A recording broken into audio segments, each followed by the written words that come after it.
What if everything you know is a lie and innocent people are paying the price? Eyewitness testimony, a pillar of justice, is shockingly unreliable. Our brains reconstruct memories, adding biases and errors without us knowing. Are you sure your recollections are accurate? Or are you just living a well-crafted illusion with catastrophic consequences? We all rely on our memory, that internal hard drive that stores our experiences, knowledge, and everything that makes us, well, us. But what if I told you that your memories aren't as accurate as you think? What if the very foundation of what you believe to be true is built on shaky ground? Our brains are fascinating, complex, and unfortunately flawed. The encoding process, where we initially learn information, isn't a perfect recording. It's more like a selective filter, picking and choosing what to attend to, ignoring the rest. This is where distinctiveness comes in. Events that stand out are more likely to be remembered, but even then, the details can get fuzzy. Then comes storage, maintaining that information over time, but our memories aren't neatly filed away like documents in a cabinet. Instead, they're constantly being reconstructed.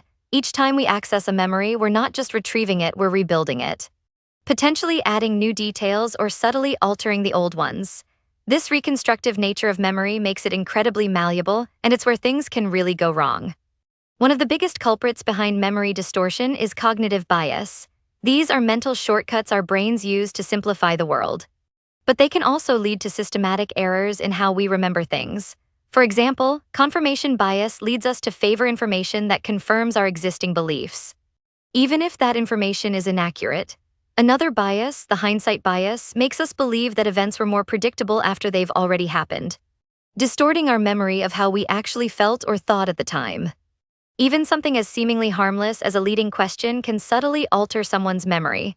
This is called the misinformation effect, and it has serious implications in legal settings, where eyewitness testimony can be the difference between freedom and imprisonment.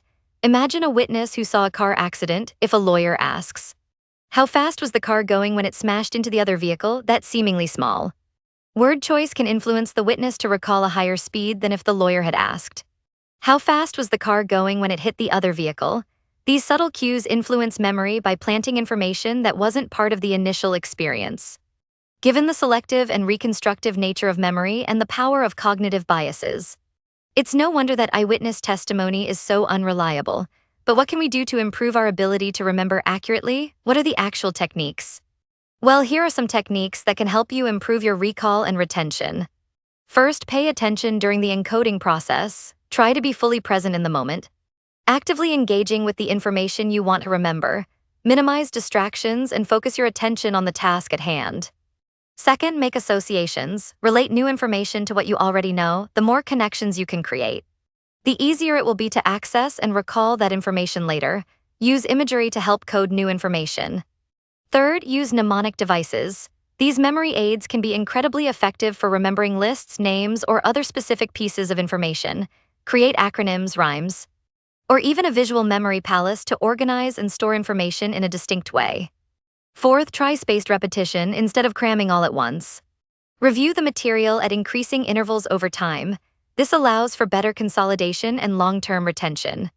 Fifth, get enough sleep. Sleep plays a crucial role in memory consolidation, allowing the brain to process and store information effectively.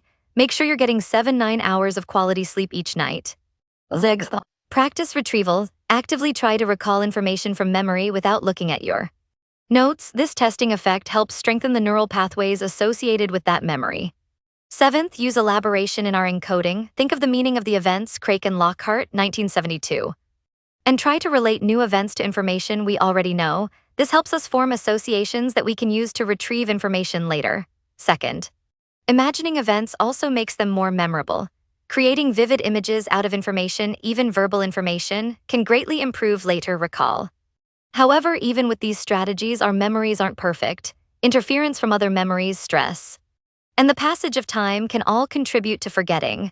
This is why it's important to regularly revisit and reinforce the information you want to retain long-term.